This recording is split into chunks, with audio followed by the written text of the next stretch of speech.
सद्गुरुनाथ महाराज की जय। महायोगी स्वामी उमानंद सरस्वती की जय।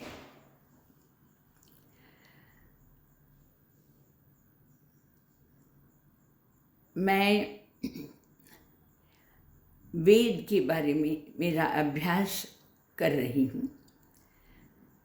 सबसे प्रथम मैं प्रणाम करती हूँ भगवान नित्यानंद मुक्तानंद बाबा, मेरे गुरुदेव महायोगी स्वामी उमानंद सरस्वती। मेरा प्रणाम सब भगवान को है, सब ऋषिगणों को है, सब सज्जन लोगों को है और सब श्रोतागण को है।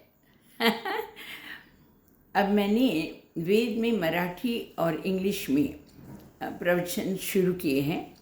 तो पहला दशहरा के दिन मेरा पहला मराठी में हुआ था, उसी को मैंने इंग्लिश में 10 तारीख को दोहराया था और आज 20 तारीख है, मैं हिंदी में दोहराने वाली हूँ।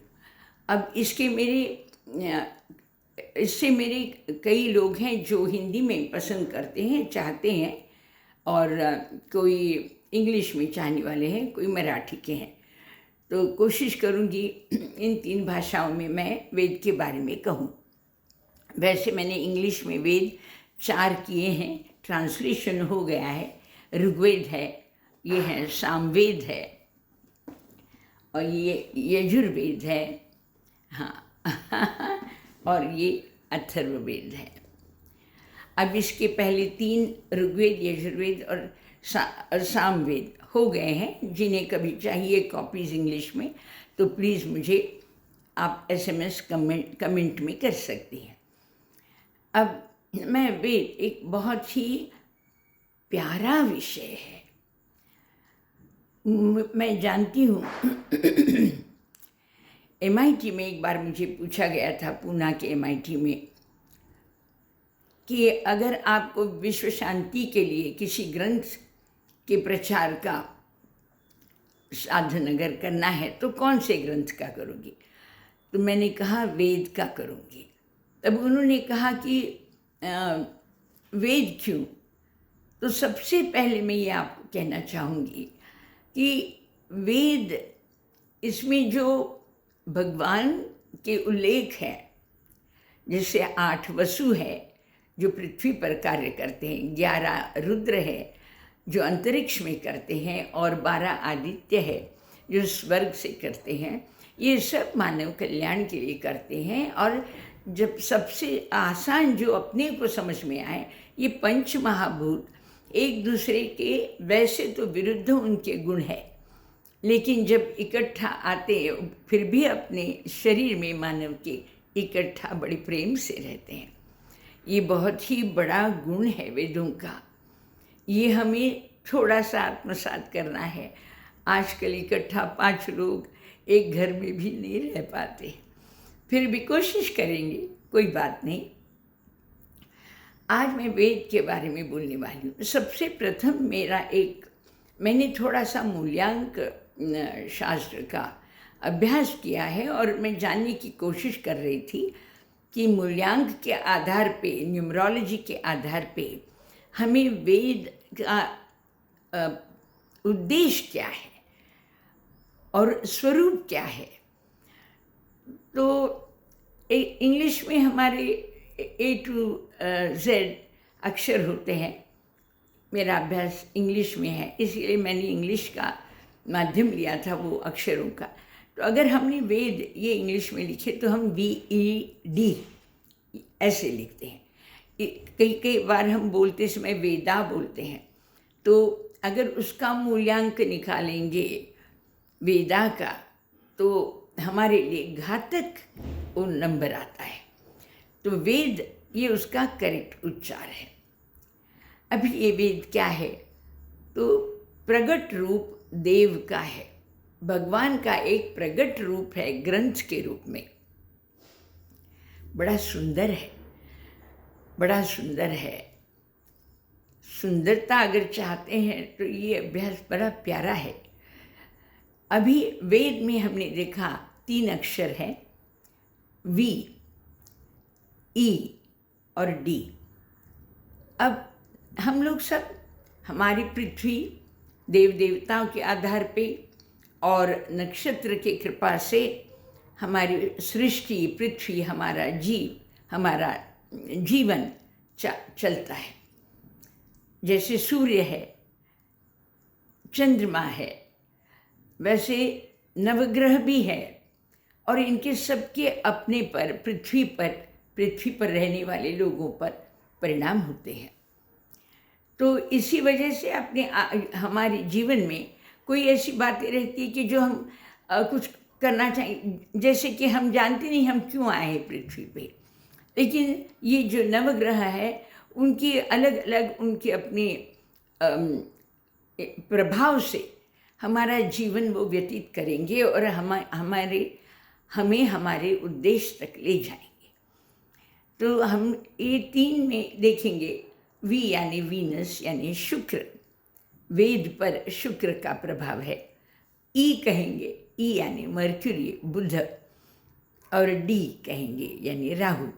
ये 3 का प्रभाव वेद ग्रंथों पर होगा, विषय पर होगा। अब इसका उद्देश्य क्या है, वेद ये ग्रंथ का उद्देश्य क्या है, तो हम लोग इसमें से एक वावल उठाएंगे। जैसे ABCDEFGH शब्दों में AEIOU ये 5 वावल्स हैं, तो उनमें से यहाँ पे एक ही मिलता है। VED में E एक ही है। ये वावल उसका उद्देश्य दिखाते हैं, ग्रंथ का उद्देश्य दिखाते हैं। और ग्रंथ का उद्देश्य बुद्ध है, यानी बुद्धि। सबको क्या दे रहे हैं, ज्ञान देने का काम कर रहे हैं। इनका उद्देश्य है लोगों को ज्ञान देना। किस चीज़ का ज्ञान देना, तो हमारे जीवन में जग महत्व रखता है, जगदीश्वर महत्व रखता है, और हम हैं जीव।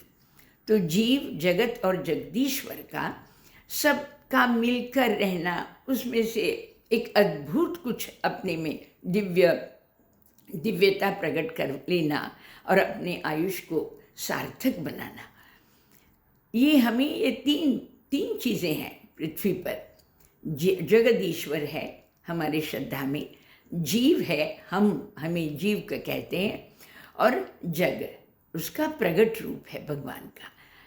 तो अगर आप 1000 ऋचा को अपने पहले 1000 ऋचा ऋग्वेद की अगर आपने देखी, तो इसमें हमें दिखता है कि जितनी 28, वैसे तो 33 भगवान का उल्लेख है ऋग्वेद में, लेकिन पहले 1000 ऋचा में वैसे 10,000 है ऋग्वेद के ऋचा, यानी श्लोक जिसे हम हिम्स कहते हैं। तो उसमें जो भगवान के नाम है वो 28 आए हैं, और इनका सबका काम पृथ्वी पर मानव कल्याण के लिए कैसे उनका प्रभाव हम पर वो कर सकते हैं, जिससे हमें उपयोग हो। मैं एक साधारण सा उदाहरण लेना चाहती हूँ। सूरज है, इतना रोशनी दे सकता है, इतनी दूर है वो पृथ्वी से, फिर भी उससे प्रकाशन, उससे एनर्जी भी मिलती है, धन धान मिलता है उसकी कृपा से, हमें लाइट मिलता है, प्रकाश मिलता है, एनर्जी मिलती है, लेकिन वो अपनी मर्यादा में है। उनकी शक्ति अपरंपार है। सूरज की शक्ति या हवा की शक्ति या पानी की, जल की शक्ति, पृथ्वी की शक्ति, आकाश की शक्ति अद्भुत है, अमाप है, लेकिन हम ये जो जीव है उस पर वो उतना ही उनके लिए सामने रखते हैं जितना वो सहन कर सके। अगर सूरज ने कहा कि भाई स्वामी राधिकानंद के घर में मैं जाके 5 दिन बैठूंगा अगर वो दिव्य शक्ति मुझ में है कि मैं उन्हें स्वीकार कर सकूं और आमंत्रण दे सकूं, तो मैं ज़रूर करूंगी। लेकिन इनका तेज 9, साढ़े 9, 10 के बाद इतना प्रखर है कि हम लोग आंगन में भी नहीं जा सकते। इतना धूप हमारे पर प्रभाव डालता है, लेकिन वो मर्यादा में है। वो अपने घर में सबके आ सकते हैं, लेकिन उतना ही आते हैं जितना हमें ज़रूरी है। तो ये मैं आपको दिखाना चाह रही हूँ कि वेद में ऐसे जो 33 जगत के जो प्रभु हैं, भगवान हैं, और या शक्तियाँ हैं जिसकी हमें ज़रूरत है। हवा की हमें ज़रूरत है, हम हवा के बगैर रह नहीं सकेंगे। पानी की हमें ज़रूरत है, पानी पीने पर हम कितना भी समुंदर बड़ा हो फिर भी हमारे पास थोड़ा सा पानी पीने के लिए हमें चाहिए, तो पानी की आवश्यकता है। पृथ्वी, हमें घर चाहिए, छत चाहिए, उसकी आवश्यकता है। तो ये जो परमेश्वर ने हमें दिया है, प्रभु ने हमें दिया है, जगत के स्वरूप में दिया है, वो उनकी सब अमाप शक्तियाँ हैं जो उन्होंने प्रकट की है। बड़ा सुंदर विषय है, मन लगा के सुनिए। थोड़ा सा कहते जाऊंगी, ज़्यादा नहीं। तो अभी मैं आपको सिर्फ मूल्यांक के बारे में बताना चाह रही हूँ। तो ये वेद, ये शब्द में जो है, तो उसका उद्देश्य क्या है? तो उनके वावल्स, जो शब्द उनके जो AEIOU है, उनमें से अगर हमने ई लिया तो बुद्धि, तो बुद्धि, अब हमें बुद्धि की क्षमता बढ़ाने के लिए वेद का उद्देश्य है। जब हम कॉन्सोनेंट्स, जो बाकी के AEIOU के व्यतिरिक्त जो बाकी के शब्द हैं, अक्षर हैं, उसे कॉन्सोनेंट्स कहते हैं।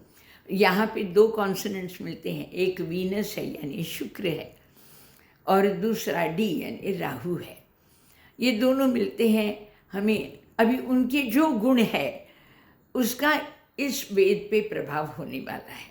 उनका गुण क्या है मैं बताऊंगी धीरे धीरे, लेकिन एक मूल्यांक है, शुक्र का 6 है, राहु का 4 है। ये मूल्यांक दिए गए हैं, अक्षरों को दिए गए हैं, और ऊपर वाले जो सृष्टि के जो प्रगट भगवान हैं उन्हें भी दिए गए हैं, नक्षत्र को दिए गए हैं, ताकि हम, ऋषिमुनियों का काम है ये, हमारा नहीं, हमारी समझ के लिए। जैसे हर एक चीज़ छोटी छोटे ऐसे मुद्दों में उन्होंने खड़ी की है, वैसे मूल्यांक शास्त्र के द्वारा भी उन्होंने नवग्रह को और अक्षरों को अपने कब्जे में किया, अपने लिमिट में किया है, ताकि हम समझ सके।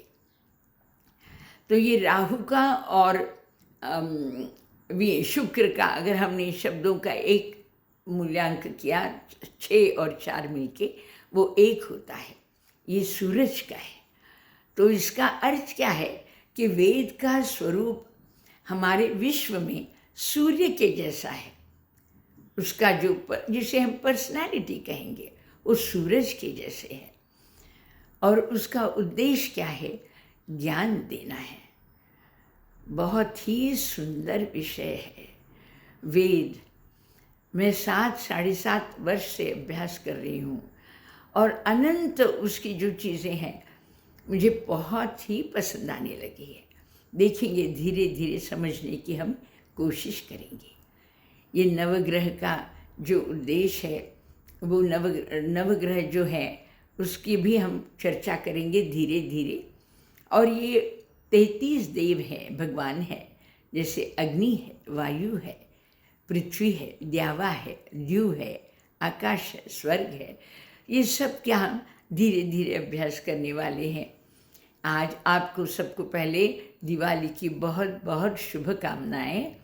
और मैंने जैसे कहा था कि मैं हिंदी में इसके बारे में कहूँगी, तो मैंने किया है। वेद, ये 3 अक्षरों का V, E और D, इसका थोड़ा सा अंदाज़ा दिया है कि उसका उद्देश्य क्या है। और अगर देखेंगे, मैंने ऐसे ही प्रभु के लिए थे, मैंने श्री विष्णु के बारे में कहा, क्या होगा इनका मूल्यांक, क्या होगा? तो जब मैंने मूल्यांक देखा तो 26 निकला। तो 26 तो बड़ा ही डेंजरस है, डेंजरस यानी अगर वो ये इतना ही कहते हैं कि भाई मेरे रास्ते में मत आओ। श्री कृष्ण कहते हैं भगवद गीता में, हाँ, अधर्म जहाँ होगा वहाँ पर मैं रूप धारण करूँगा। और जब वो आते हैं देखा है हमने, राम स्वरूप श्री राम के रूप में आए तो रावण का पूरा असुरों का राज्य उद्ध्वस्त हो गया। इंद्र ने, वेद के जो देवता है इंद्र ने, उन्होंने असुरों के 100 से एक कम 99 असुरों के राज नष्ट किए हैं। श्री कृष्ण आए हैं, वही विष्णु के अवतार, उन्होंने भी कंस का पूरा राज खत्म कर दिया। तो ये अगर हमने थोड़ा सा दृष्टि देख के किया है तो बड़ा सुंदर अर्थ निकलने वाला है। तो हम लोग मिलके इसका अभ्यास करते रहेंगे। हर महीने के 20 तारीख को हिंदी में मेरे प्रवचन रहेंगे वेद पे। मैं धीरे धीरे वेद का अभ्यास मैं खुद कर रही हूँ, आपके साथ करूँगी। मेरे साथ जुड़े रहिए। मैं हूँ स्वामी राधिकानंद, पूना से। अगर कुछ कहना चाहे, भेजना चाहे तो यूट्यूब पे आपके कमेंट्स मुझे भेजते रहिए और मुझे बहुत अच्छा लगेगा। आप सबके साथ मेरा अभ्यास होगा। हाँ, मैं हूँ स्वामी राधिकानंद, पूना से। धन्यवाद।